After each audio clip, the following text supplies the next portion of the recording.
Nowadays, people are fascinated by the brain because now we can record it, we can visualize the activity of the brain. When we're talking about customers profiling, neuroscience can be of great help because not only have we these huge scanners that allow to estimate brain activity when people make decisions, but we've reached a level of portability of devices who record brain activity.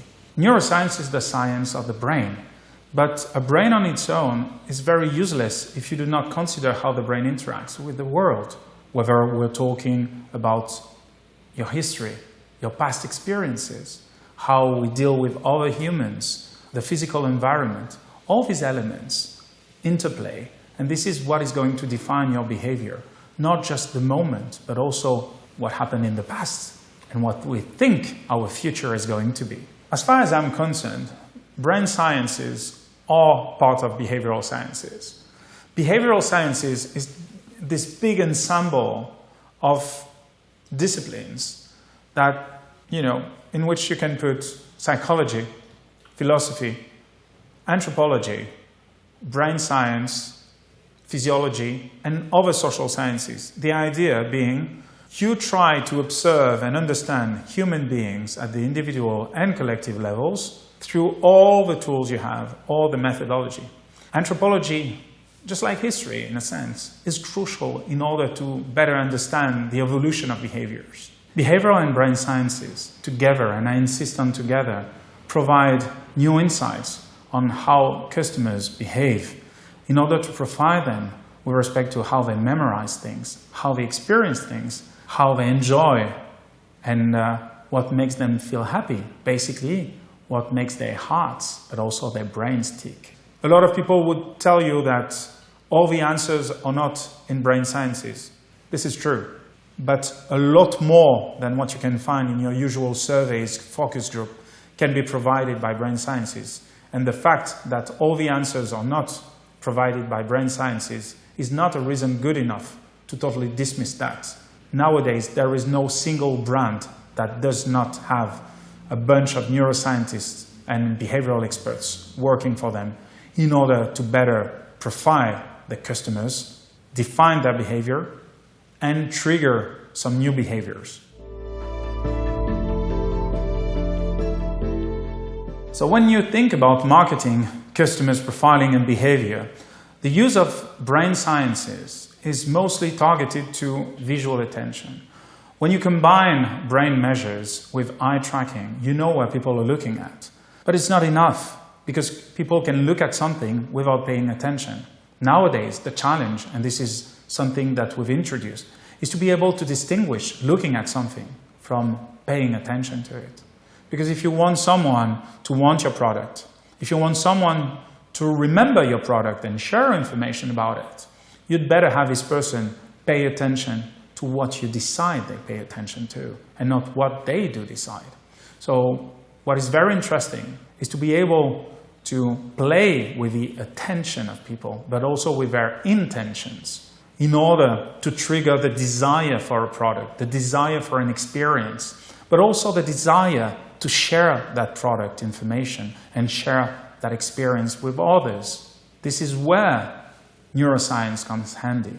Also to understand how the different senses are interacting, how the smell is going to play with the touch, with the imagination of people, how people are going to feel things, but also how they imagine things, and how what you imagine mixes up with what you feel in creating a beautiful illusion or a fantastic desire to experience something new, something beautiful, something that basically you're ready to make, if not sacrifices, to allocate time, efforts, and money in order to buy and to experience.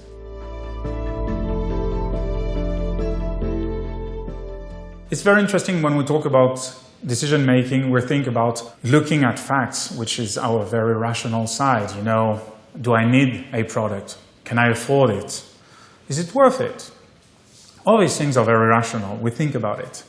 And then there are the more impulsive way to react or to act, which is, oh, I see that, I absolutely love it. I can't explain why, but I really feel I need it. or I feel the connection to someone, or to this product, or to this star that is promoting the product. In that way, you've got a very emotional, visceral reaction to it that is driving your behavior. And that is beautiful, but it's very hard to capture. What we have observed is that when you look at the brain, there is no such dichotomy in the brain that would differentiate rational from emotional parts. The rational and the emotional parts are talking to each other all the time. They're interacting all the time. And this is what we call emorationality. To be emotional, you need to be rational. Where it's best illustrated these days, I think it's in the tendency of the youngest customers that observe other people. And when they look at other people, they look at their emotional reactions, their emotional attachments. And this emotional reaction of others becomes a fact, a rational fact for them. And in a sense, the experience of others becomes my evidence that would justify my purchase or my willingness to buy a product. And this is key. Suddenly, emotions become facts. Someone else's emotion becomes my evidence. What we want when we're thinking about customer profiling and behavior is to be able to take them from one state, which is, I don't know this product, or I know this product, but I never thought about buying it, experiencing it, to really wanting it and to become a faithful customer. And this is what behavior change is about. Behavior change is about helping someone discovering something they might not know, or allowing them to see it in a different light, so that they want it, so that they desire it, so that they are ready to do things in order to buy and own it. Changing behavior is not hard. It's creating a lasting, durable, sustainable behavior change that is complicated. Just like selling something is not hard, but selling again the same product is something harder, because then you need for people not only to have liked the product, but to have liked it enough in order to buy it again and again, and create what can be brand loyalty for a certain generation. But the younger generations, they are not loyal to brands because this concept is not part of their DNA, of their behavior. They just explore. They just go from one thing to another because they want to experience. So behavior change for the younger generation will be about creating experiences that last, or creating enough experiences so that you retain your customers, so that they become sort of part of a family.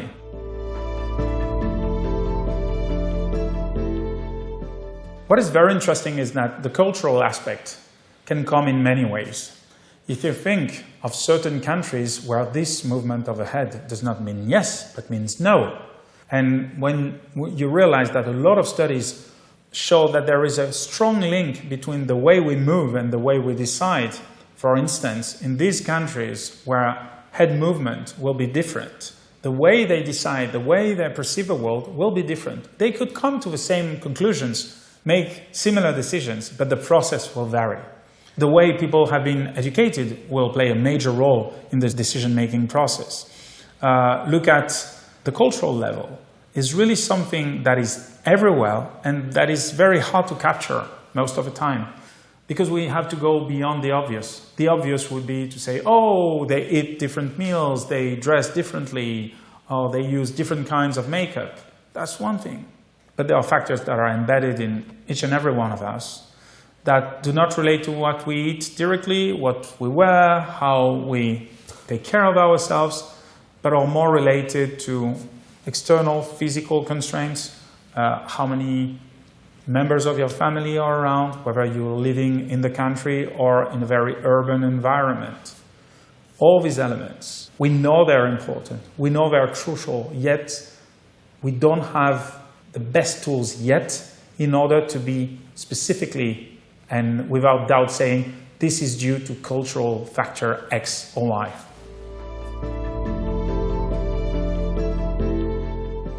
What is fascinating when it comes to luxury and brain sciences is that somehow there are two competing things.